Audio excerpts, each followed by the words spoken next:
السلام علیکم ورحمۃ اللہ وبرکاتہ۔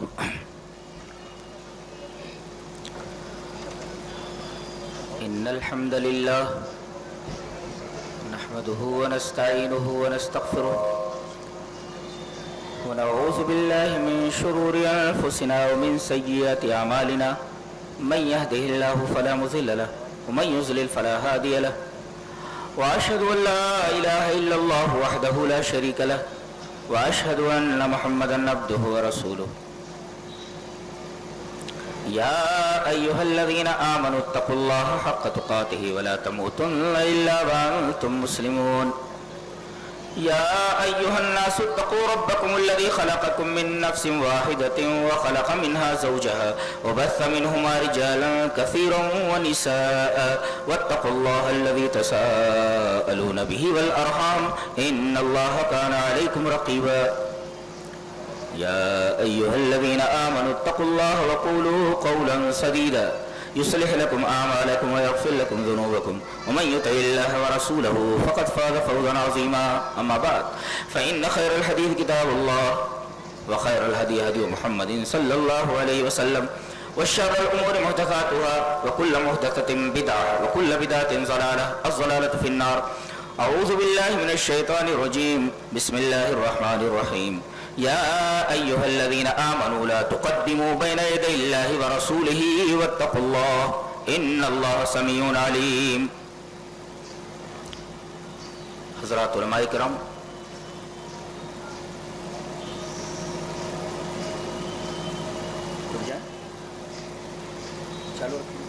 محترم سامعین و سامعات،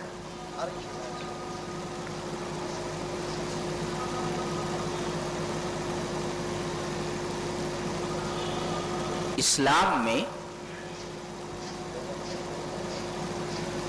خوش ہونے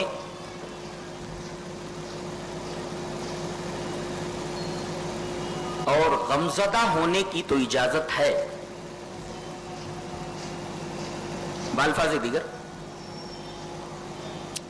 اسلام میں خوشی اور غمی کی اجازت ہے، مگر خوشی منانے اور غمی منانے کا کوئی کانسیپٹ نہیں ہے۔ تقریر ختم ہو گئی، چلیں دوہراتا ہوں۔ اسلام میں خوش ہونے اور غمزدہ ہونے کی تو اجازت ہے، آپ خوش ہو جائیں، آپ غمزدہ ہو جائیں، اس کی اجازت ہے، مگر خوشی منانے یا غم منانے کا کوئی کانسیپٹ نہیں۔ یہ ہے تقریر کا لب لباب اور اس کی تھیم، جس کی تفصیل چاہے سن لو یا چلے جاؤ، بات ختم ہو چکی ہے۔ مثال، آپ کا ایک بچہ پیدا ہوا، بچے کی پیدائش پر آپ اس دن خوش ہو لیجیے۔ کوئی مر گیا، 3 دن آپ غم منا لیجیے، غمزدہ ہو لیجیے، منا لیجیے نا، غمزدہ ہو لیجیے، ایسا کہہ لیجیے، غمزدہ ہو لیجیے۔ بقیہ اب بچہ جس دن پیدا ہوا ہے اگلے سال اسی دن خوشی منانے، یا آدمی جس دن مر گیا ہے اس دن غم منانا، اس کا کوئی کانسیپٹ اسلام میں نہیں ہے۔ دونوں میں فرق سمجھ میں آیا؟ اس لیے کہ خوشی، اس کو عربی میں کہتے فرح، خوش ہونا۔ قرآن حکیم نے یہی لفظ استعمال فرمایا، قل بفضل اللہ وبرحمتہ فلذلک فلیفرحوا هو خیر مما یجمعون۔ فرح کا مطلب سمجھتے کیا ہوتا ہے؟ الفرح لذۃ فی القلب بادراک المحبوب، کسی محبوب چیز کو پا لینے کے بعد دل میں جو ایک لذت کا احساس ہوتا ہے، اس احساس کا نام، اس لذت کا نام فرح ہے۔ تو دل کے خوش ہو جانے کا نام دل میں ایک قسم کی لذت کا حصول، یہ فرح ہے۔ ظاہر ہے کہ جب اس کا تعلق دل سے ہے تو پھر عمل سے اس کا اظہار دلیل چاہتا ہے، دلیل چاہتا ہے، اس لیے کہ خوش ہونا اور خوشی منانا دونوں میں زمین اور آسمان کا فرق ہے۔ آپ کو خوش ہونے کے لیے کہا گیا ہے، اور خوش ہونا ایک لذت ہے جو محبوب چیز کے پا لینے کے بعد آدمی کو حاصل ہوتی، ایک لذت ہے۔ الفرح لذت فی القلب بادراک المحبوب، محبوب چیز کو پا لینے کے بعد دل میں جو ایک لذت ہوتی ہے، اس لذت کا نام فرح ہے، اس کا تعلق دل سے ہے۔ آپ رنگ و روغن کریں، روشنیاں کریں اور دیگر اعمال کریں، اس کا نام فرح نہیں ہے، یہ فرح کی تعریف اور خوشی کے ضمن میں آتا ہی نہیں ہے۔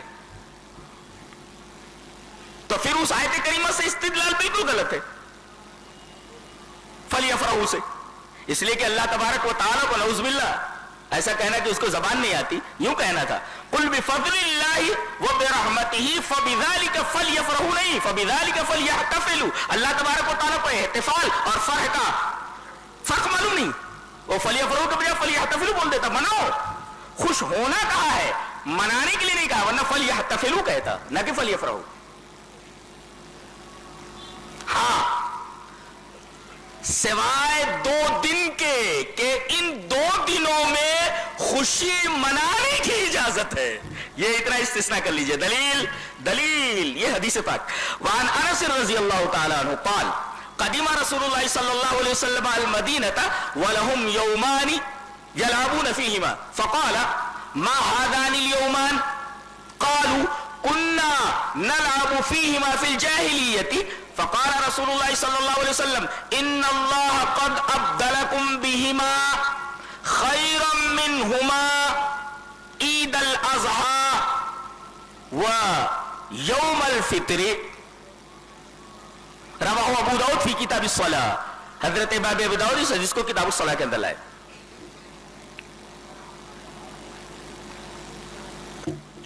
ترجمہ دیکھیں، حضرت انس فرماتے ہیں کہ نبی اکرم صلی اللہ علیہ وسلم جب مکہ سے ہجرت کر کے مدینہ تشریف لے گئے تو دیکھا کہ سال بھر میں 2 دن مدینہ والے خوشی مناتے ہیں، اس میں کھیل کود بھی کرتے ہیں۔ تو آپ نے ان لوگوں سے پوچھا ما ہادان الیومان، یہ جو 2 دن ہیں یہ کیا ہے؟ یہ دیکھیں غور سے دیکھیں، ما ہادان الیومان، یہ دونوں دن کیا ہیں؟ تو لوگوں نے یہ کہا کہ کننا نلعب فیہما فی الجاہلیہ، جاہلیت میں ہم ان 2 دنوں میں کھیلتے تھے، ان 2 دنوں میں کھیلتے تھے، کھیل کود کرتے تھے، خوشی مناتے تھے۔ اب دیکھیں جاہلیت میں 2 دن خوشی منانے کے تھے، وہی کام یہ لوگ کر رہے تھے، اور نبی کریم صلی اللہ علیہ وسلم نے جب پوچھا تو انہوں نے کہا کہ یہی 2 دن ہیں جس کے اندر تم لوگ خوشی مناتے ہو۔ ان لوگوں نے کہا، اب آپ نے فرمایا ان اللہ قد ابدلکم بہما خیرا منہما، اللہ تبارک و تعالی نے تمہارے ان 2 دنوں سے بہتر 2 دن عطا کر دیے ہیں، اب تم کو ان دونوں دنوں کی اجازت نہیں ہے، اب اس سے بہتر 2 چیزیں آ گئی ہیں، یوم الاضحیٰ و یوم الفطر، ایک تو عید الفطر اور دوسرے عید الاضحیٰ۔ اب بہت ہی سنجیدگی کے ساتھ غور کرنے کی ضرورت ہے، اگر آدمی ان 2 عیدوں کے علاوہ کوئی تیسری عید مناتا ہے تو اس میں اللہ کی توہین ہے، اس کے رسول کی توہین ہے، اس لیے کہ نبی نے یہ فرمایا کہ ان اللہ قد ابدلکم بہما، اللہ نے ان 2 دنوں کے بدلے یہ 2 دن دیے ہیں، جب اللہ نے ان 2 دنوں کے بدلے یہ 2 دن دیے ہیں، اب اس کے اندر اضافہ کر لینا گویا کہ اللہ کی عطا کی توہین ہے، اور چونکہ یہ چیز اللہ نے اپنے رسول کے ذریعے دی ہے، رسول نے بھی ہمیں یہ 2 دن دیے ہیں، پتہ یہ چلا کہ اگر ہم اس عید کو بڑھاتے ہیں تو اس میں اللہ تبارک و تعالیٰ کی عطا کی توہین ہے، اور اس کے ذریعے اللہ تبارک و تعالیٰ نے جس کے ذریعے یہ عیدیں دی ہیں خود نبی کی توہین ہے۔ غور فرمائے، بہت ہی حسین اور بہت ہی پیارا استدلال ہے، لے کر جاؤ۔ ان اللہ قد ابدلکم بہما خیرا منہما، ان دونوں دنوں کے بدلے اللہ نے تمہیں 2 دن دیے ہیں. اب اللہ نے دیے ہیں ان 2 دنوں کے بدلے، تو اگر بڑھاتے ہو تو اللہ کی بھی توہین ہے، اس کے رسول کی بھی توہین ہے، اس لیے کہ اللہ نے دیے اپنے رسول کے تھرو دیے، لہذا اللہ کی بھی توہین اور نبی کریم صلی اللہ علیہ وسلم کے تھرو جو یہ عطا دی گئی ہے اس کی بھی توہین ہے. گویا کہ اللہ کی بھی توہین، رسول کی بھی توہین ہے. کہاں تک آدمی پہنچ جاتا ہے بدعت کے معاملے میں؟ پتہ یہ چلا کہ خوشی اور غمی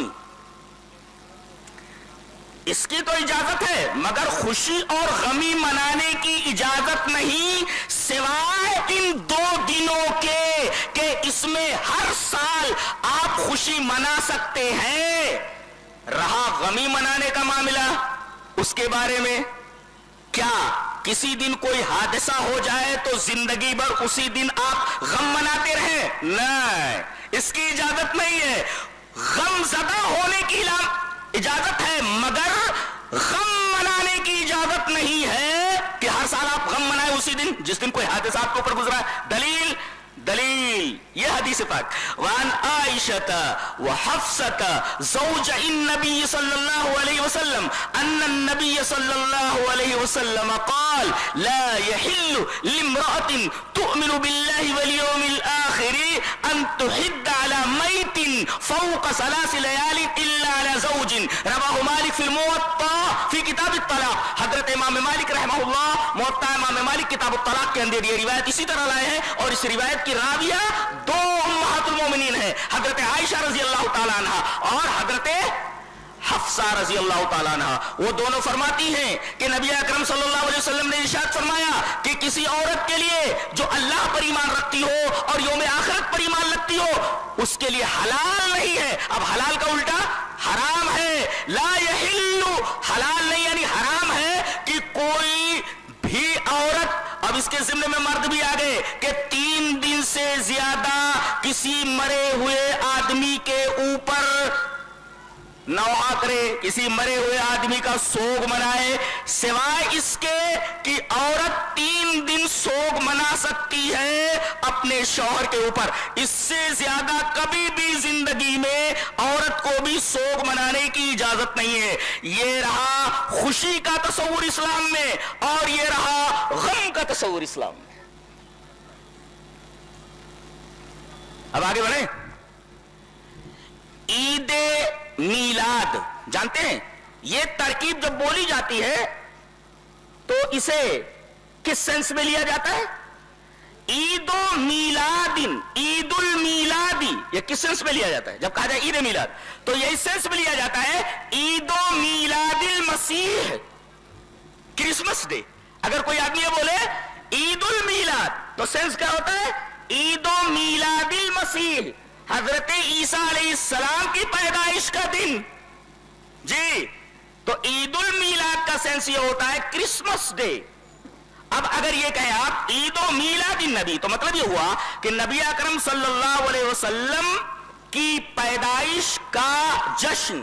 عید میلاد کا مطلب ہوتا ہے وقت الولادہ، نبی کریم صلی اللہ علیہ وسلم کی ولادت کے وقت کا جشن. عید میلاد اے وقت الولادہ، ولادت کا وقت. اب نبی کی ولادت کا جو وقت ہے جس دن آپ پیدا ہوئے اس تاریخ کے اندر عید منانا، خوشی منانا، یہ ہے عید میلاد النبی کا مطلب سمجھ میں آ گیا؟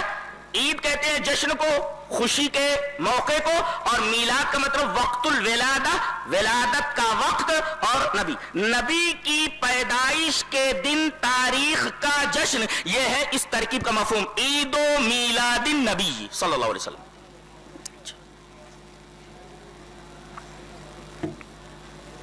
سب سے پہلا سوال اس پر یہ ہے کہ امت کا 3 طبقہ جس کے بارے میں نبی اکرم صلی اللہ علیہ وسلم کی ایک بڑی پیاری حدیث ہے، لے کر جاؤ سناتا ہوں. حدیث اس طرح وعن ابی ہریرہ رضی اللہ تعالی عنہ انہ قال سئل رسول اللہ صلی اللہ علیہ وسلم ای الناس خیر فقال انا والذی والذین معی ثم الذین علی الاثر ثم الذین علی الاثر ثم کأنہ رفض من بقی رواہ احمد فی مسندی. روایت بالکل صحیح ہے. حضرت امام احمد بن حنبل رحمہ اللہ اس حدیث پاک کو ایسے مسند احمد کے اندر لائے. راوی حضرت ابو ہریرہ ہے. حضرت ابو ہریرہ فرماتے ہیں کہ نبی اکرم صلی اللہ علیہ وسلم نے ارشاد فرمایا, بلکہ اس وقت جب آپ سے سوال کیا گیا, ایک آدمی سوال کرتا کہ اللہ کے رسول سب سے بہتر لوگ کون ہیں؟ ای الناس خیر, لوگوں میں اس روئے زمین پر سب سے بہتر لوگ کون؟ آپ نے فرمایا انا والذین معی, میں اور میرے ساتھ جو ہیں. اللہ اکبر. یہ مئی کا مطلب ہوتا ہے میرے ساتھ. یہ ماں کا لفظ بہت ہی عجیب و غریب ہے. اللہ نے جہاں صحابہ کی تعریف فرمائی یہی ماں ہی کہا ہے.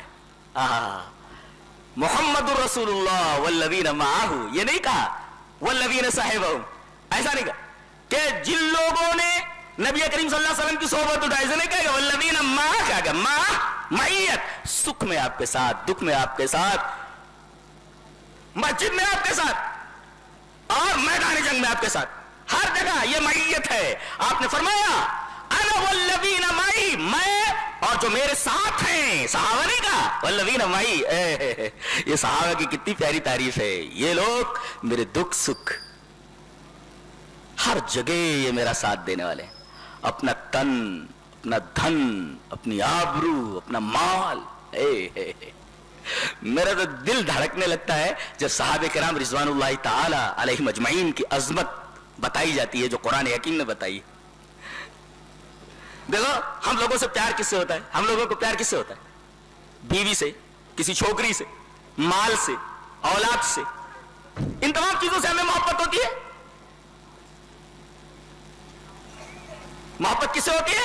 انہی تمام چیزوں سے. لیکن یہ عجیب و غریب لوگ تھے, جانتے ہیں انہیں کس سے محبت ہو گئی تھی؟ انہیں ایمان سے محبت ہو گئی تھی. وَلَكِنَّ اللَّهَ حَبَّبَ إِلَيْكُمُ الْإِيمَانَ, انہیں ایمان سے محبت ہو گئی تھی. اب بتائیے, جس کو کسی سے محبت ہو جائے تو اس کے پیچھے اپنا سب کچھ لٹا دیتا ہے. ظاہر ہے کہ اللہ فرماتا ہے کہ میرے نبی کے صحابہ کو ایمان سے محبت ہو گئی تھی, لہذا ایمان کے لیے انہوں نے اپنا سب کچھ قربان کر دیا. یہ اللہ نے تعریف فرمائی ان کی.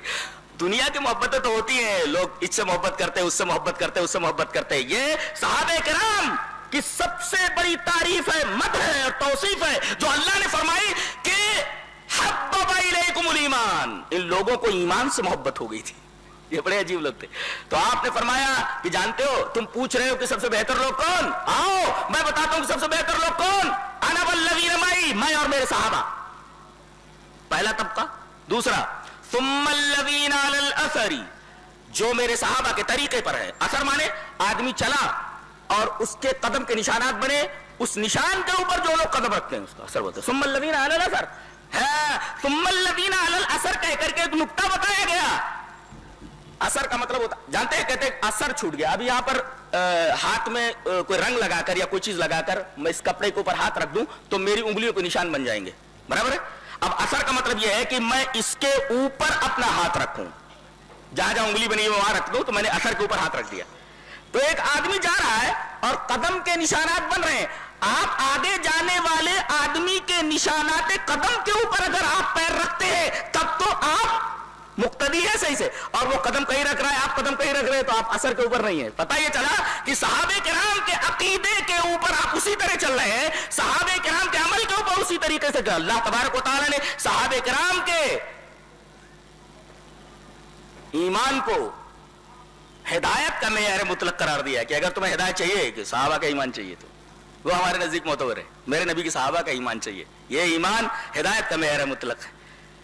فَإِنْ آمَنُوا بِمِثْلِ مَا آمَنْتُمْ بِهِ فَقَدِ اهْتَدَوْا, یہاں ہدایت کا معیار مطلق صحابہ کرام کا ایمان بتایا گیا. تو میں اور میرے صحابہ, اس کے بعد دوسرا طبقہ ثم الذین علی الاثر والتابعین, جو صحابہ کے نقش قدم پر چلے. پھر ثم الذین علی الاثر, پھر تیسرا طبقہ جو تابعین کے نقش قدم پر چلا. اس کے بعد آپ خاموش ہو گئے. راویہ کہتا ہے ثم کأنہ رفض من بقی, گویا کہ بقیہ لوگوں کو آپ نے ریجیکٹ فرما دیا. رفض کا مطلب دیکھ لو, رفض کا مطلب ہوتا ہے ریجیکٹ کر دینا. رفض ریجیکٹڈ, ریجیکٹڈ, گویا کہ باقی لوگوں کو اللہ کے رسول نے ریجیکٹ کر دیا.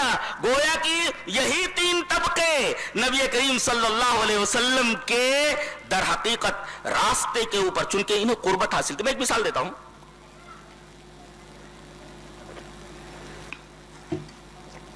یہ روشنی، غور سے دیکھیں، یہ روشنی. اب اس کی شدت کا دائرہ یہاں تک ہے، اس کے بعد تھوڑے فاصلے تک اس کی شدت کم ہو جاتی ہے، اور وہاں سے لے کر وہاں تک روشنی شدت اور کم ہو جاتی ہے، پھر اس کے بعد اندھیرا شروع ہو جاتا ہے. ہاں ایسا ہے. تو صحابہ نبی سے بہت قریب تھے. نبی کریم صلی اللہ علیہ وسلم کو اللہ تبارک و تعالیٰ نے ہدایت کا نور، ہدایت کی روشنی بنا کر کے بھیجا تھا. تو یہ روشنی یہاں تک تو بڑی شدت کے ساتھ ہے، یعنی صحابہ کرام کے ساتھ. آپ کے نور سے، آپ کے روشنی سے انہوں نے پورا فائدہ اٹھایا. اس کے بعد آپ اس دنیا سے چلے گئے، صحابہ چلے گئے، اب دوسرا طبقہ آ رہا ہے، روشنی یہاں کم ہے. پھر اس کے بعد تھوڑی روشنی اور کم ہو گئی، اور اس کے بعد سمجھو تیسرے کے بعد روشنی ہے ہی نہیں. اب بہت تلاش کے بعد تابعین کا رستہ ملتا ہے، تب تابعین جو ہے ان کا رستہ ملتا ہے، صحابہ کرام کا رستہ ملتا ہے. ثم کأنہ رفض من بقیہ کا جملہ قابل غور ہے. آپ تین طبقات کو بیان کرنے کے بعد خاموش ہو گئے. راوی کہتے ہیں کہ ثم کأنہ رفض من بقیہ، گویا کہ باقی کو ریجیکٹ کر دیا آپ نے. گویا کہ یہ تینوں طبقے ہمارے لیے حجت کی حیثیت رکھتے ہیں، اور ان کو ہم سلف کہتے ہیں، اور انہی کا طریقہ ہمارے لیے قابل عمل ہے. ہم یہ دیکھتے ہیں کہ ان تین طبقوں کے اندر نبی کریم صلی اللہ علیہ وسلم کی تاریخ پیدائش پر کوئی خوشی نہیں منائی گئی کہ ہر سال انہوں نے نبی کریم صلی اللہ علیہ وسلم کی پیدائش کے دن خوشی منائی ہو یا اس طریقے کا کوئی جشن کیا ہو. پھر ہم تابعین کو دیکھتے ہیں کہ نبی کریم صلی اللہ علیہ وسلم کی پیدائش کے دن انہوں نے کوئی جشن منایا ہو. پھر ہم تیسرے طبقے کو، جس کی تعریف رسول نے کی ہے، ان میں سے کسی نے بھی نبی کریم صلی اللہ علیہ وسلم کی پیدائش کے دن کوئی اس طریقے کا جشن منایا ہو. جب یہ لوگ سب سے بہترین تھے تو سب سے بہترین لوگوں نے جب یہ کام نہیں کیا تو ثم کأنہ رفض من بقیہ کے نقش قدم پر چلنے کی ضرورت کیا ہے؟ یہ بہت پیارا استدلال لے کر کے جاؤ جی حدیث پاک سے.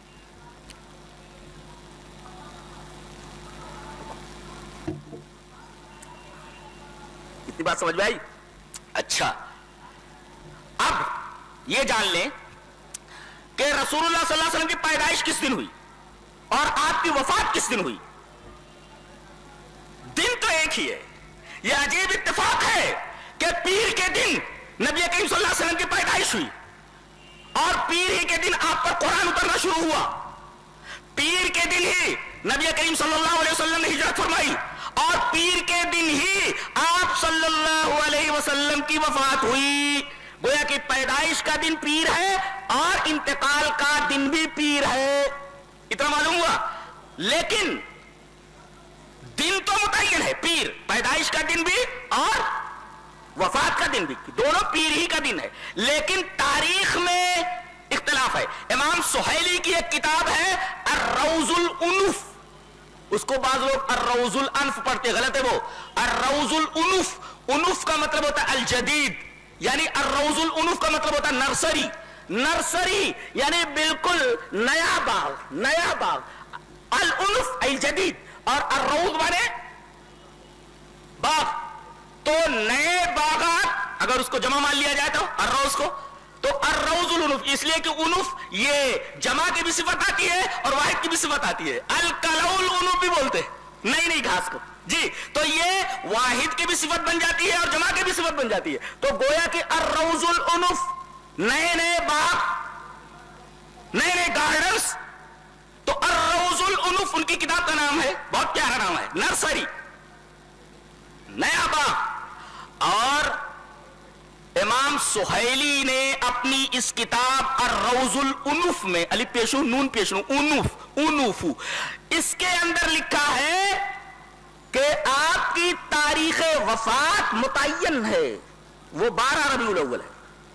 ہاں، جس دن انتقال ہوا، جس دن انتقال ہوا اس کی تاریخ متعین ہے، وہ 12 ربیع الاول ہے. لیکن آپ کی تاریخ پیدائش میں جتنی سندیں موجود ہیں اس سلسلے میں علامہ البانی رحمہ اللہ، وقت کا بہت بڑا محقق، بہت بڑا محدث، اور جس حدیث کی سند کے بارے میں وہ کہہ دے کہ یہ صحیح ہے، یہ حسن ہے، تو اچھے اچھے لوگ اس سند پر اعتراض کرنے کے لیے ایک مرتبہ نہیں 100 مرتبہ سوچیں گے. اتنا بڑا محدث ہے.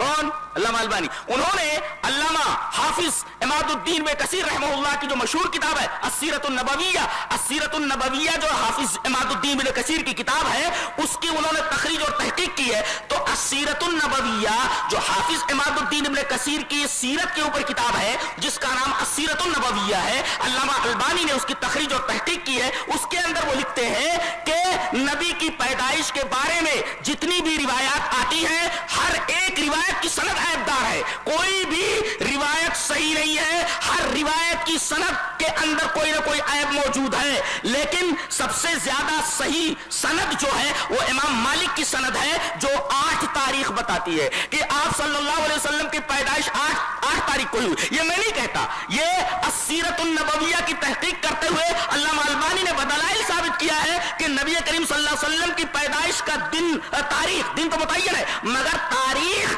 یہ 8 ہے اور یہ امام مالک کی سند ہے 8 والی جو صحیح ہے. بقیہ اور سند 12 وغیرہ کی تمام سندیں عیبدار ہیں. لہذا اگر صحیح سند والی روایت کو مان لیا جائے تو آپ کی تاریخ پیدائش 8 ہے، تو یہ 12 جو آپ منا رہے ہیں، سوال یہ ہے کہ یہ آپ تاریخ وفات پر خوشی منا رہے ہیں یا تاریخ پیدائش پر؟ جواب دیا جائے اور قیامت تک اس کا جواب لانا ناممکنات میں سے. اس لیے کہ جو ہم دلیل پیش کرتے ہیں بہت مضبوط ہوتی ہے، اس کو قطع کرنے کے لیے بہت بڑا جگر چاہیے، بہت بڑا دل گردہ چاہیے. جی یہ غیر نتو خیر لوگوں کی بس کی بات نہیں ہے.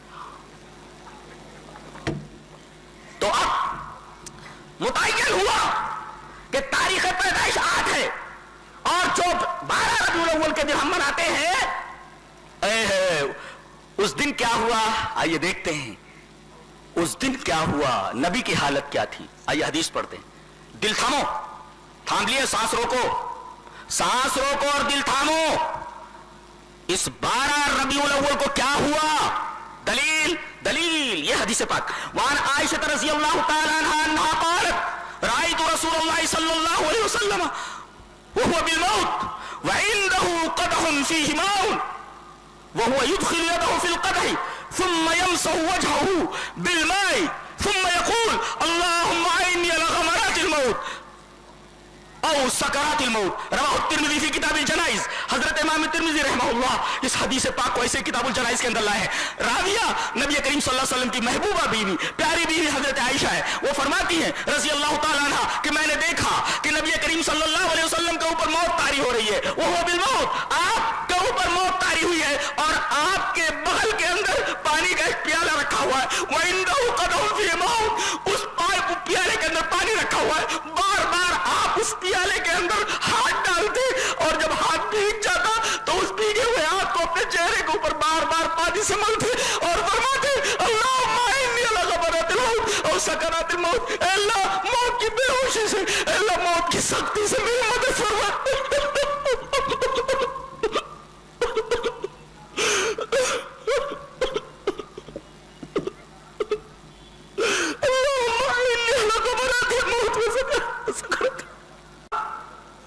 موت کی بے ہوشی اور موت کی سختی پر میری مدد فرما.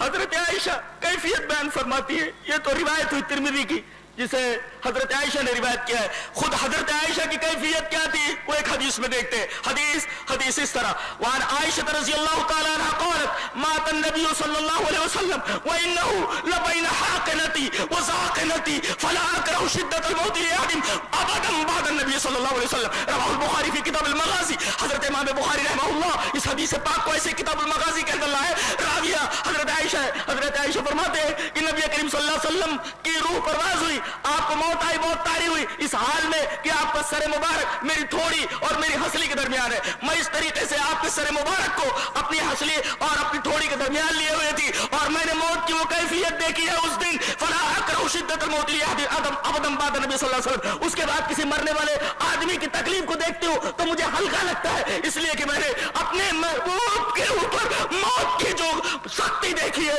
اس کے بعد ہر مرنے والے آدمی کی تکلیف میرے اوپر ہلکی معلوم ہوتی ہے. یہ نبی کریم صلی اللہ علیہ وسلم کی کیفیت ہے. اس دن جس دن ہم خوشی مناتے ہیں، جس دن ہم طرح طرح کی حرکتیں کرتے ہیں، اس دن ہمارے نبی کی یہ حالت ہے. یہ تو نبی کی حالت ہے. اہل بیت کا نام لے کر ان کے نام پر طرح طرح کی بدعتیں کرنے والے، حضرت فاطمہ رضی اللہ تعالیٰ عنہ کا نام لے کر نہ جانے کیسی کیسی محبتوں کا دعویٰ کرنے والے. اس بیٹی کا کیا حال ہے، فاطمہ کا کیا حال ہے؟ آؤ وہ حدیث دیکھ لیتے ہیں جو حضرت انس سے مروی ہے.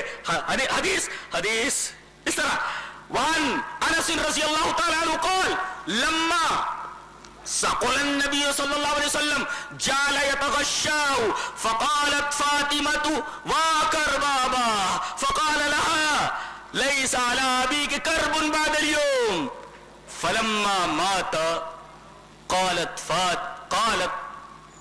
فلما مات قالت يا أبتاه أجاب ربا داه يا أبتاه من جنة الفردوس ماواه يا أبتاه إلى جبريل لنا فلما دفن قالت فاطمة يا أنس أطابت أنفسكم أن تحسوا على رسول الله صلى الله عليه وسلم التراب.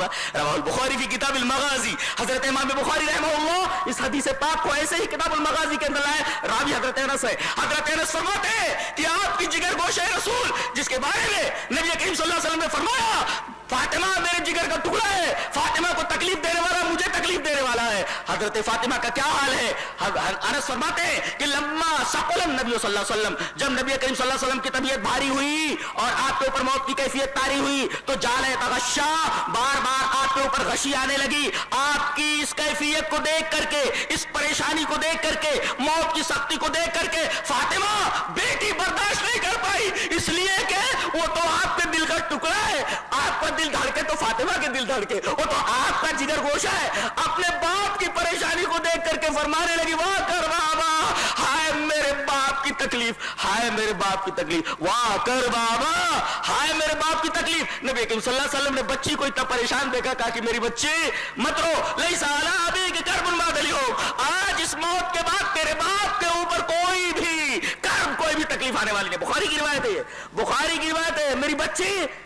میری بچی تکلیف برداشت کر لے اور اس طریقے کی بات مت کر. میری بچی، میری جگر گوشہ، لیس علی ابیک کرب بعد اليوم، آج کے بعد تیرے باپ کے اوپر کوئی کرب اور کوئی تکلیف آنے والی نہیں ہے. اور جب آپ کا انتقال ہو گیا فلما ماتا تو حضرت فاطمہ نے فرمایا یا بتا آئے میرے ابا، اجاب ربن دا، اللہ نے بلایا اور آپ چلے گئے. اجاب ربن دا، رب نے بلایا اور آپ چلے گئے. اور یا بتا اے میرے ابا من جنت الفردوس ماوا، جن کا ٹھکانہ جنت ہے. اور فرمایا یا بتا الی جبریل لنا، ہم جبرائیل کو آپ کے موت کی خبر سناتے ہیں کہ آپ اس دنیا سے جا چکے ہیں.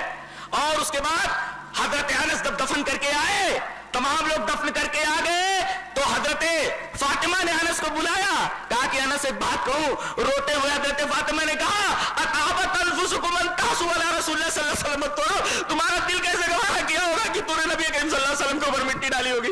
ان تحسوا علی رسول اللہ صلی اللہ علیہ وسلم، یہ تو آپ کے جگر گوشہ حضرت فاطمہ رضی اللہ تعالی عنہا کی کیفیت ہے. آج فاطمہ یتیم ہو گئی ہے 12 وفات کو، اور آج فاطمہ یتیم ہوئی، اور آج حسن اور حسین کے نانا اس دنیا سے چلے گئے. ان کو کوئی سواری کرنے والا گھوڑا نہیں رہا، آپ اس دنیا سے چلے گئے. امہات المومنین بیوہ ہو گئی. اور یہ سب کچھ دیکھتے ہوئے موت کی تکلیف کیا ہے؟ ہم جشن منا رہے، ہم جو ہے شیر بن کر کے پتہ نہیں کیا کیا کر رہے ہیں، ہم روشنیاں کر رہے ہیں، ہم ناچ گانا کر رہے ہیں، عرس کر رہے ہیں، نہ جانے کیا کیا کر رہے ہیں. کبھی آپ نے دیکھا کہ نبی کریم صلی اللہ علیہ وسلم کس تکلیف سے گزرے؟ آپ نے دیکھا کہ اس دن حضرت فاطمہ رضی اللہ تعالیٰ عنہ کو کیا تکلیف ہوئی ہے، آپ کی بیوی حضرت عائشہ کو کیا تکلیف ہوئی ہے، تمام صحابیات اور اسی طریقے سے تمام امہات المومنین کس اذیت سے گزری ہے، کس تکلیف سے گزری ہے. آپ کو معلوم ہے یہ تو عالم تھا آپ کا، اور یہ تو عالم تھا آپ کی بیٹی کا. اور ماں کو روتے ہوئے دیکھ کر کے حضرت حسن اور حسین کی کیا حالت ہوئی ہوگی. محبت کرنے والے اہل بیت سے ذرا اپنے غریبار میں جا کر کے دیکھیں.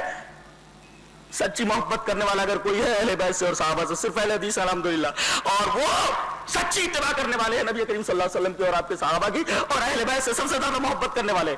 طرح طرح کے جو الزام لگائے جاتے ہیں یہ الزام خود ان کے گھر کے ہیں، ہم اس کو نہیں مانتے، ہم اس کو نہیں مانتے.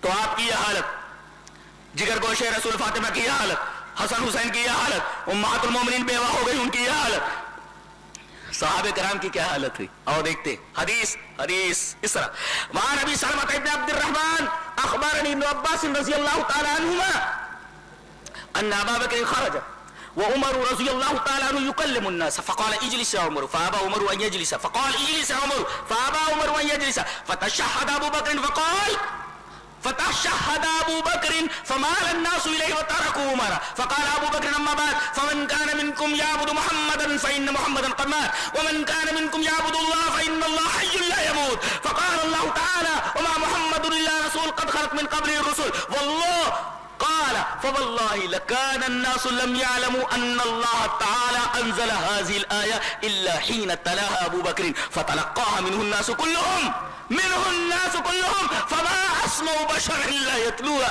رواه ابن ابي حاتم کی تفسیر ہے. حضرت ابن ابی حاتم نے اپنی تفسیر کے اندر اس پوری روایت کو نقل کیا جس کے راوی حضرت ابو سلمہ ابن عبد الرحمن ہے. میں نے پوری روایت, میں آدھی روایت پڑھنے کا قائل نہیں ہوں.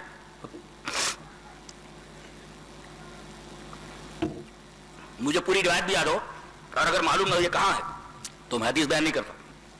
مجھے معلوم ہونا چاہیے یہ کس کتاب میں ہے اور کس چیپٹر میں اور کس باب کے اندر ہے. حضرت ابو سلمہ ابن عبد الرحمن یہ کہتے ہیں کہ ابن عباس نے ہم کو خبر دی. ابن عباس نے خبر دی کیا کہ نبی کریم صلی اللہ علیہ وسلم کے انتقال کے بعد سارے صحابہ کرام کے ہوش اڑے ہوئے تھے, چپ چاپ بیٹھے ہوئے تھے. حضرت عمر رضی اللہ تعالیٰ عنہ کے ہوش تو اور زیادہ باختہ حواس باختہ ہوئے.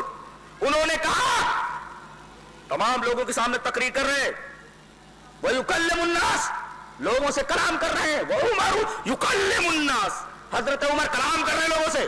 کوئی اگر بولا کہ نبی کریم صلی اللہ علیہ وسلم کو موت آ گئی اس کی گردن اتار دوں گا, بولنا نہیں, کوئی گردن مار دوں گا اس کی.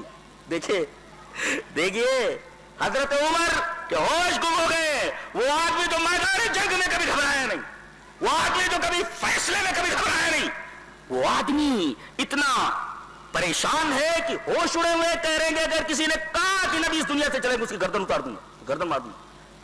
حضرت ابو بکر تشریف لائے, دیکھا کہ سارے صحابہ کرام چپ چاپ بیٹھے ہوئے ہیں. حضرت عمر بیان کر رہے ہیں کہ مرے نہیں وہ, اور اسی طریقے سے آپ کہیں چلے گئے ہیں جیسے موسیٰ کوہ طور پر چلے گئے تھے واپس آ گئے تھے, آپ بھی آ جائیں. آگے بیٹھ جاؤ, اجلس یا عمر, عمر بیٹھ جاؤ. فابا عمر, بولے نہیں بیٹھتا میں. پھر آپ نے کہا اجلس یا عمر, ڈبل بیٹھ جاؤ عمر. فابا عمر, نہیں بیٹھتا میں, نہیں. حضرت ابو بکر کی بات نہیں مان رہے, فابا عمر وہیں اجلسا. جب دیکھا کہ یہ بول رہے ہیں بیٹھ نہیں رہے تو انہوں نے فتشہد اقر بشہادتین, آپ نے اشہد ان لا الہ الا اللہ کہا واشہد ان محمد عبدہ ورسولہ, فتشہد اقر بشہادتین. اور اس کے بعد آپ نے تقریر شروع کی. سنو, جیسے آپ نے تقریر شروع کی فمال الناس الیہ وترکوا عمر, تمام لوگ آپ کی طرف مال ہو گئے, حضرت عمر کو چھوڑ دیا. اب حضرت عمر کی تقریر چالو ہوئی. فقال ابو بکر رضی اللہ تعالیٰ عنہ, اللہ اکبر, امت کو کس انداز سے حضرت ابو بکر صدیق نے سنبھالا ہے. یہ دلیل ہے اس بات کی کہ آپ نبی کے بعد خلافت اولیٰ کے مستحق تھے. تمام صحابہ کرام چپ چاپ بیٹھے ہوئے. آپ کی سمجھ میں کچھ آ رہا, میں کیا کر رہا ہوں؟ ایک ایک بات دلیل ہوتی ہے, دلیل. اگر آپ کے ذہن سے کوئی ایک بات, ایک جملہ ادھر ادھر ہوا, ایک دلیل غائب ہو جائے گی. جی تو دیکھ رہے ہیں حضرت عمر رضی اللہ تعالیٰ عنہ فیصلے میں بڑے ماہر, لیکن یہاں وہ ایک ایسی بات بول رہے ہیں جو بات لوگوں کی سمجھ میں آ تو رہی ہے یا نہیں آ رہی ہے, چپ چاپ بیٹھے ہوئے. حضرت ابو بکر نے اس معاملے کو سنبھالا اور کہا کہ سنو, فمن کان منکم یعبد محمدا فإن محمدا قد مات, جو تم میں سے محمد کی عبادت کرتا تھا وہ جان لے کہ محمد مر چکے ہیں, اور جو تم میں سے اللہ تبارک و تعالیٰ کی عبادت کرتا تھا وہ جان لے کہ اللہ زندہ ہے اور مرنے والا نہیں. یہ توحید کی دعوت دی ہے اس وقت. اور یہاں نبی کا حوالہ دینے کی کیا ضرورت ہے معلوم ہے؟ ایک نقطہ بتاتا ہوں, یہ نقطہ لے کر کے جاؤ. میں تو کہتا ہوں توحید کو جس طریقے سے ابو بکر نے سمجھا ہے آج کے وقت کا بہت بڑا فقیہ بھی نہیں سمجھ سکتا. جانتے ہیں میں نے اس حدیث پاک پر جب غور کیا, میں تو ویسے بھی قرآن حکیم کا ایک ادنا طالب علم ہوں, اور حدیث پاک کو جہاں تک ہو سکتا ہے میں اس کے اسرار, اس کے رموز کو دیکھتا ہوں, غور سے دیکھتا ہوں. اس حدیث پاک کے اوپر میں نے جب نظر ڈالی تو پہلے تو میری سمجھ میں نہیں آیا کہ انہوں نے نبی کریم صلی اللہ علیہ وسلم کی موت کا حوالہ کیوں دیا. موت کا حوالہ کیوں دیا؟ موت کا حوالہ اس وجہ سے دیا, اور ٹھیک ہے موت کا حوالہ دے دیا, یہ کہنے کی کیا ضرورت تھی کہ فإن اللہ حی لا یموت, تم میں سے جو محمد کی عبادت کرتا تھا سمجھ جاؤ کہ محمد مر چکے, اور تم میں سے جو اللہ کی عبادت کرتا تھا وہ جان لے کہ اللہ زندہ ہے اور اسے موت نہیں آنے والی. اس میں اشارہ اس بات کی طرف ہے جو نبی کریم صلی اللہ علیہ وسلم کے موت کا قائل نہ ہو, در حقیقت وہ اللہ تبارک و تعالیٰ کی ذات میں شرک کرنے والا, صفات کے اندر شرک کرنے والا, اللہ کی صفات میں شرک کرنے کے مرادف ہے. جی جی جی یہ مطلب ہے اس کا. اس لیے کہ اللہ کو موت نہیں آنے والی, پھر نبی کو اگر موت نہیں آئے گی تو اللہ تبارک و تعالیٰ کی صفت میں, صفت حی میں شریک ہو گئے نبی کریم صلی اللہ علیہ وسلم. یہ تو شرک ہے, یہ شرک فی صفات ہے, اور اس شرک فی صفات کو دیدہ ابو بکری نے پہچانا ہے. اللہ, میں تو حیران رہ گیا. استدلال سمجھ میں آیا؟ ہاں, یہ استدلال کی باریکی اور گہرائی ہے. نے فرمایا فمن کان منکم یعبد محمدا فإن محمدا قد مات ومن کان منکم یعبد اللہ فإن اللہ حی لا يموت. نبی مر چکے, اللہ زندہ ہے. اس کا مطلب اگر کوئی عقیدہ رکھتا ہے کہ نبی مرے نہیں ہے تو اللہ کی صفت حی میں شرک کرتا ہے, یہ شرک فی صفات ہے. ظاہر ہے کہ شرک ہے بہت بڑا, لہذا عقیدہ یہ ہونا چاہیے کہ نبی کو صلی اللہ علیہ وسلم اس دنیا سے جا چکے, یہ مطلب ہے. اور اس کے بعد آپ نے آیت پڑھی وما محمد اللہ رسول قد خلق من قبل الرسل. نبی کریم صلی اللہ علیہ وسلم ایک رسول ہی تو ہیں, اور جیسے پہلے نبی تھے وہ گزر گئے, آپ بھی اس دنیا سے چلے گئے. کہتے ہیں کہ جب یہ آیت حضرت ابو بکر نے تلاوت فرمائی تو واللہ لکان الناس لم يعلموا ان اللہ انزل هذه الآیہ, لوگ یہ سمجھے کہ آیت ابھی نازل ہو رہی ہے جس وقت ابو بکر نے اس کو تلاوت کیا ہے, تو اس آیت کو ہر آدمی ان سے لے رہا ہے اور وہی پڑھ رہا ہے. فما اسمع بشر الا يتلوها, میں جس کو دیکھ رہا ہوں وہی آیت پڑھ رہا ہے. او محمد اللہ رسول قد خلق من قبل الرسل وما محمد اللہ رسول قد خلق من قبل الرسل وما محمد اللہ رسول قد خلق من قبل الرسل فما اسمع بشر الا يتلوها. جس بھی آدمی کو دیکھو یہی آیت تلاوت کر رہا ہے اسے لگ رہا ہے کہ یہ آیت ابھی نازل ہوئی ہے. اللہ اکبر. حضرت ابوبکر صدیق رضی اللہ تعالیٰ نے اس اہم معاملے کو, اس پیچیدہ معاملے کو کس طرح سنبھالا ہے, در حقیقت آپ کو خلافت اولیٰ کا مستحق بناتی ہے. ضرور خلافت اولیٰ کے مستحق تھے اور آپ کو صحیح خلافت دی گئی. دیکھیے تمام صحابہ کے حواس گم, تمام صحابہ کرام پریشان ہیں, تمام لوگ, خود نبی بھی پریشان تھے, اس دنیا سے چلے گئے, جگر گئے گوش رسول پریشان, امہات المومنین بیوہ ہو گئی, حسن حسین اپنے نانا سے محروم ہو گئے, بیٹی فاطمہ یتیم ہو گئی, امہات المومنین بیوہ ہو گئی. صحابہ کرام رضوان اللہ تعالی علیہ اجمعین پر پریشانیوں کے دکھ کے بادل ان کے اوپر چھا گئے. پورا مدینہ سناٹے میں ہے. حضرت ام ایمن رو رہی ہیں, آپ کی ماں, آپ کی ماں, کون ماں؟ حضرت عبداللہ کی لونڈی. آپ کی ماں تو آمینہ گزر چکی تھی, یہ ام ایمن ہے, ان کو ماں کہتے تھے نبی کریم صلی اللہ علیہ وسلم. ماں ہے, رو رہی ہیں رو رہی ہیں رو رہی ہیں. لوگوں نے کہا کہ ام ایمن بہت رو رہی ہیں. صحابہ کرام آئے اور کہا کہ نبی کریم صلی اللہ علیہ وسلم کو ایک دن اس دنیا سے جانا تھا, چلے گئے, آپ کیوں رو رہی ہیں؟ ارے کہا کہ میں آپ کی موت کے اوپر نہیں رو رہی ہوں, اس لیے کہ جو دنیا میں آیا اسے جانا ہی ہے, نبی بھی اپنا کام ختم کر چکے, آپ کو جانا تھا. میں اس بات پر رو رہی ہوں کہ نبی کے اس دنیا سے چلے جانے کے بعد وہی کا سلسلہ ختم ہو گیا, جبریل کا آنا بند ہو گیا. ہے سب پریشان ہیں. اب اس آئینے میں اپنے آپ کو دیکھیے, آپ کہاں ہو, آپ کہاں ہیں, اپنے آپ کو دیکھیے. یہ جو اچھل کود جاری ہے اور جو جشن کے نام پر سب کچھ ہو رہا ہے, اللہ کے بندو اگر دل میں ذرہ برابر ایمان ہے تو ذرا سوچو اپنے گریبان میں منہ ڈال کر کے. سوچنے کا دن کیا کیا ہوا. باتیں تو سب کرتے ہیں, بات وہ مانی جاتی ہے دو دلیل سے ثابت. شریعت میں دلیل چلتی ہے, باتیں نہیں چلتی. جو چیز دلیل سے ثابت ہو, اور دلیل صرف قرآن اور سنت. اسی وجہ سے میں نے خطبہ مسنونہ کے بعد جو آیت کریمہ تلاوت کی اس کا مطلب یہی ہے, یا ایھا الذین آمنوا لا تقدموا بین یدی اللہ ورسولہ واتقوا اللہ. اے ایمان والو, نبی کے آگے آگے مت چلو. اب اگر آپ نبی کے آگے آگے چلیں گے تو نبی کو تو آپ نے پیچھے کر دیا, یہ تو نبی کی توہین ہے. تو نبی نے ہم کو 2 ہی دے دی, ہم اس کو ایک اور بڑھا دے رہے. اچھا منطق دیکھو, شیخ نے ابھی بتایا کہ منطق کیا چلی جاتی ہے. کہتے ہیں کہ آپ کہتے ہیں کہ 2 عیدیں ہیں, ہم کہتے ہیں بالکل 2 عیدیں ہیں. ایک دلیل اور دے دیتا ہوں 2 عیدوں کی. صرف 2 عید ہے. دلیل یہ حدیث پاک. وعن سعد بن ابراہیم سمع القاسم قال احسبه عن النبي صلی اللہ علیہ وسلم قال شهران لا ينقصان شهر عید رمضان وذی الحجۃ رمضان وذی الحجۃ رواه احمد فی مسندہ. حضرت سمیت عائشہ تقول, حضرت عائشہ رضی اللہ تعالیٰ فرماتی ہے کہ نبی اکرم صلی اللہ علیہ وسلم نے ارشاد فرمایا کہ 2 مہینے کبھی کم نہیں ہوتے, وہ عید کے 2 مہینے. شہرا عیدن, شہران عیدن تھا, یہ جو نون گر گیا ہے اس ضابطے سے. وعلم ان نون التثنیۃ مکسورۃ ابدا ونون جمع الصلاۃ مفتوحۃ ابدا وکلاہما تسقطان عند الاضافہ. نون جمع جو ہے اس پر زبر آتا ہے, نون تثنیہ کے اوپر زیر آتا ہے, اضافت کو دونوں گر جاتے ہیں. تو شہران عیدن تھا, شہرا عیدن ہو گیا. عید کے 2 مہینے, اور وہ عید کے 2 مہینے کون سے ہوتے ہیں؟ رمضان کے بعد جو آتی ہے وہ عید الفطر ہے, وہ ذی الحجہ, اور ذی الحجہ کے اندر جو آتی ہے وہ بقر عید ہے, عید الاضحیٰ. یہ 2 عید نبی دے کر کے گئے ہیں, اور یہی 2 عید ہمیں لینا ہے, تیسری عید ہمیں نہیں لینا ہے. کیوں؟ لے لینے میں کیا حرج ہے؟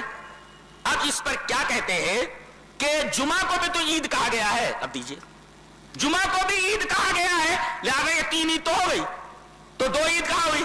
ارے اللہ کے بندو, جمعہ کو جو عید کہا گیا ہے وہ بے اعتبار فضیلت ہے, نہ کہ حقیقت میں وہ عید ہے. میں ایک سوال آپ سے کرتا ہوں کہ عید میں اور جمعہ میں زمین اور آسمان کا فرق ہے. عید میں پہلے خطبہ ہے, بعد میں نماز ہے, اور جمعہ میں پہلے عید میں کیا ہوتا ہے؟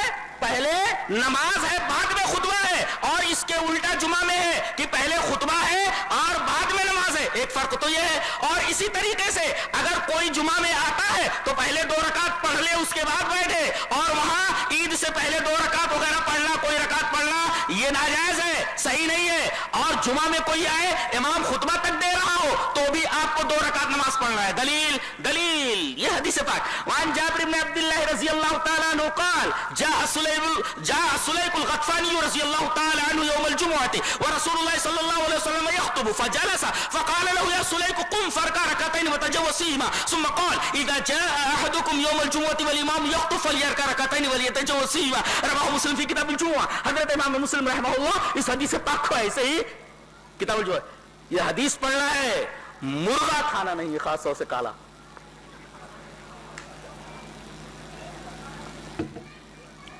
حضرت جابر بن عبداللہ فرماتے کہ نبی کریم صلی اللہ علیہ وسلم خطبہ دے رہے ہیں جمعہ کا, اتنے میں سلیق غطفانی آتے ہیں. غطفان قبیلے کے سلیق, نام رکھنا چاہیے بچوں کا, لڑکوں کا نام رکھنا چاہیے. سلیق بہت پیارا نام ہے, سلیق, سین لام یہ اور لمبی کاف, سلیق غطفانی. یہ آئے تو یہ بیٹھ گئے, دیکھے نبی خطبہ دے رہے, بیٹھ گئے. آپ نے دوران خطبہ کہا سلیق قم یا سلیق کھڑے ہو جاؤ. کہا کہ اللہ کے رسول کیوں؟ کہا کہ 2 رکعت ہلکی پڑھ کے بیٹھ جاؤ, 2 رکعت ہلکی پڑھو, اس کے بعد بیٹھو. دوران خطبہ آپ نے ان کو کھڑا کیا اور 2 رکعت پڑھوایا. پھر اس کے بعد آپ نے ایک اصول بتایا, پھر آپ نے فرمایا اذا جاء احدکم, یہ کلیہ ہے, اذا جاء احدکم, تم میں سے کوئی بھی آئے جمعہ کے دن والامام یخطب, اور امام خطبہ دے رہا ہو, فلیرکع رکعتین, 2 رکعت پہلے پڑھ لے, ولیتوجہ سے مختصر پڑھے اور اس کے بعد بیٹھ جائے. دیکھیں تو یہاں عید سے پہلے 2 رکعت ممنوع ہے, اور یہاں جمعہ سے پہلے 2 رکعت ضروری ہے, وہ پڑھنا ہے آپ کو, تاکیدی ہے, سنت. ایک فرق تو یہ ہو گیا, یہ دوسرا فرق ہو گیا. اور تیسرا فرق, عید کے دن روزہ رکھنا حرام ہے. اب جمعہ اگر ترتیب میں آ جائے, جیسے کوئی آدمی ایام 20 کے روزے رکھتا ہے, 13, 14, 15, اگر 15 آ رہا ہے ترتیب میں تو جمعہ کے دن روزہ رکھنا جائز ہے, لیکن عید کے دن روزہ رکھنا جائز نہیں ہے. لہذا جمعہ میں یہ تیسرا فرق ہوا, عید اور جمعہ کے دن. اور اسی طرح اگر عید اور جمعہ دونوں جمع آ جائیں تو اس میں سے اختیار رہتا ہے, چاہے آپ عید پڑھیں چاہے آپ جمعہ پڑھیں. میں کہتا ہوں کہ اگر جمعہ آ جائے 12 ربیع الاول کے اندر تو کیا یہ اختیار ہے؟ قطعاً اختیار نہیں ہے. تو یہ تمام فروق موجود ہے. سو جمعہ کو یہ کہنا کہ وہ عید ہے, اس عید کی طرح جو نبی نے ہمیں دیا ہے, بالکل غلط اور بوگس استدلال ہے. یہ استدلال اس قابل ہے کہ اسے ردی کی ٹوکری میں پھینک دیا جائے, یلقى فی سلۃ المحملات, یہ اڑا کر کے ردی کی ٹوکری میں ڈال دیا جائے. اللہ. تو اب جمعہ کو عید کے اوپر قیاس کر کے اس طریقے کی بات کہنا یہ جائز نہیں ہے, اس لیے کہ جمعہ کو جو عید کہا گیا ہے در حقیقت بے اعتبار فضیلت ہے, نہ کہ وہ حقیقت میں عید ہے. حقیقت میں عید اگر ہو تو اس طریقے کا فرق نہیں ہونا چاہیے, اور دنیا بھر کے فروق موجود ہیں. اس کے بعد آخری بات، یہ بدعت، یہ 12 ربیع الاول کے دن یہ تمام جشن وغیرہ کی، اس کو عید میلاد کی بدعت کس نے ایجاد کی؟ آپ کو معلوم ہے سب سے پہلے فاطمی شیعوں نے ایجاد کیا اس کو. یہ چلتا رہا تمام بدعتوں کے ساتھ، یہ بھی چلتا رہا، یہ عید میلاد بھی چلتا رہا. سلطان صلاح الدین ایوبی رحمہ اللہ جب آئے تو ان کو بدعتوں سے سخت چڑ تھی، انہوں نے بند کرا دیا، تمام بدعتوں کو بند کروا دیا. ان کے اس دنیا سے چلے جانے کے بعد ان کا جو بہنوئی تھا، سلطان صلاح الدین ایوبی کا بہنوئی جو تھا، اس کا نام تھا مظفر الدین ابو سعید کوکبوری. اس بدماش نے کیا کیا، ایک ملا جو تھا موصل کا، عمر ابن محمد ایک ملا تھا، اس ملا کے کہنے پر اس بہنوئی نے سلطان صلاح الدین ایوبی کے، جس کا نام مظفر الدین ابو سعید کوکبوری تھا، اس نے اس بدعت کو پھر سے ایجاد کیا. اور کب ایجاد کیا؟ 650 میں. اب یہ 650 سے اس نے پک اپ پکڑ لیا ہے، 650 کے اندر سے اس نے پک اپ پکڑ لیا ہوا ہے، اور یہ مسلسل چلتا چلا آ رہا ہے. اس کا مطلب یہ ہوا 650 کو اگر ہم مان لیں 650 ہجری کو، گویا 341 تک، یعنی تقریباً 300 سالوں تک جو خیر القرون کا 3 طبقات کا، یہ بدعت نہیں پائی جاتی. تو نبی کریم صلی اللہ علیہ وسلم نے 3 طبقات کو اچھا کہا ہے، ثم رفع کانہم بقیہ کو ریجیکٹ کر دیا ہے. تو یہ تو بعد کی بدعت ہے. اسے کس طریقے سے ایمان کی کوئی چیز یا اسی طریقے سے شریعت کی کوئی چیز کہا جا سکتا ہے؟ یہ تو نہ نبی کے زمانے میں، نہ صحابہ کرام کے زمانے میں، نہ تابعین کے زمانے میں، نہ تابعین کے زمانے میں، 300 سالوں تک اس بدعت کا وجود نہیں ہے. اور کیوں یہ بدعت ہے اور اس سے بچنا کیوں چاہیے؟ 2 دلیلیں دیتا ہوں. دلیل یہ حدیث پاک.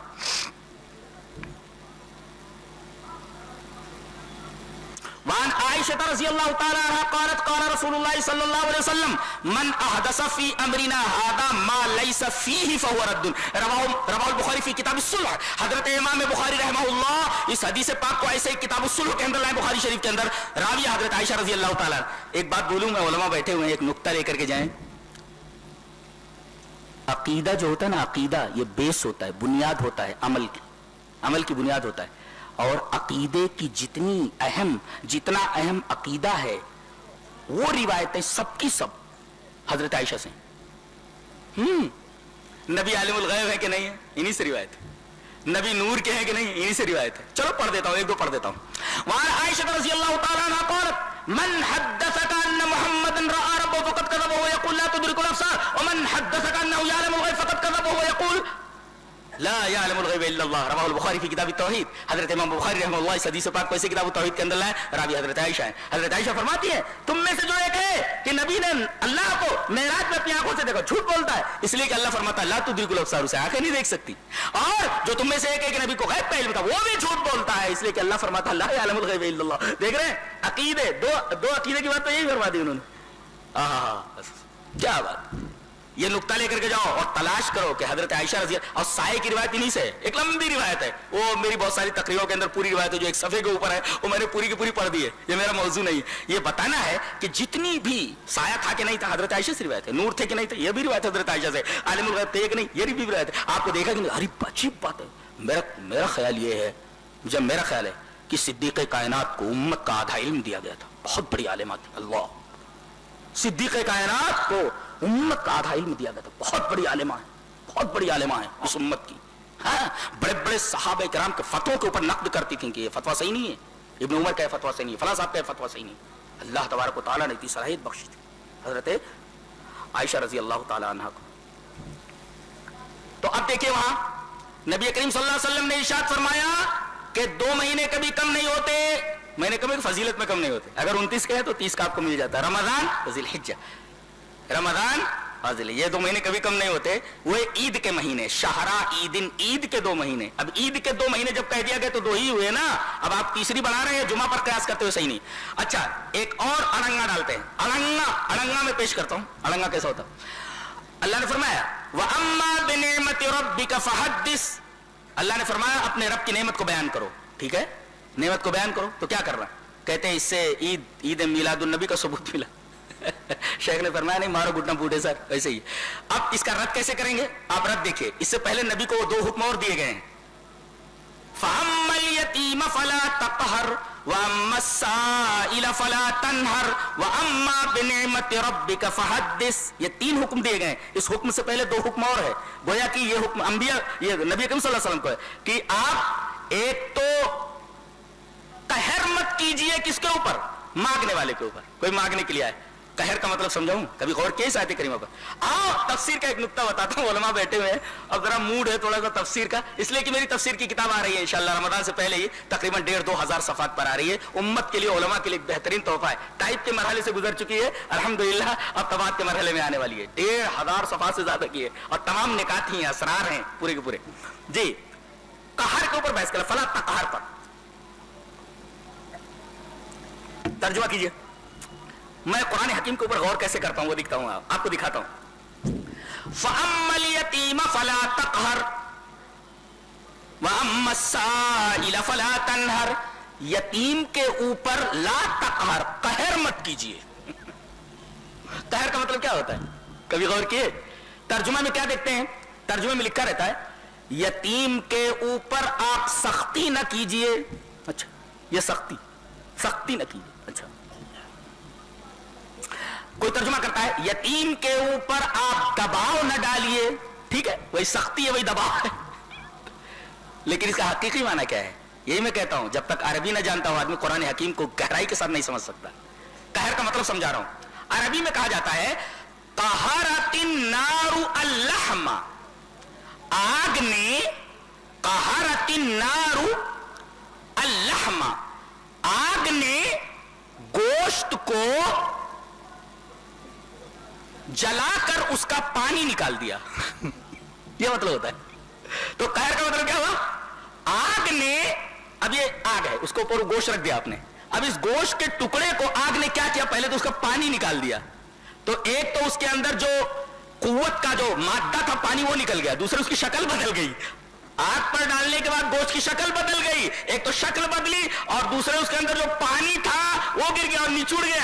ایسے نچوڑ گیا. کسی چیز کو جب پریس کرو، دباؤ تو بڑا رہتا ہے تو اسے دب جاتا ہے، پانی نکل جاتا ہے. تو در حقیقت قہرت النار واللحم سے یہ ہے. کیا کلام ہے! سبحان اللہ وبحمدہ سبحان اللہ العظیم. کلام ہے، کہاں سے بات کرتا ہے، کہاں سے بات.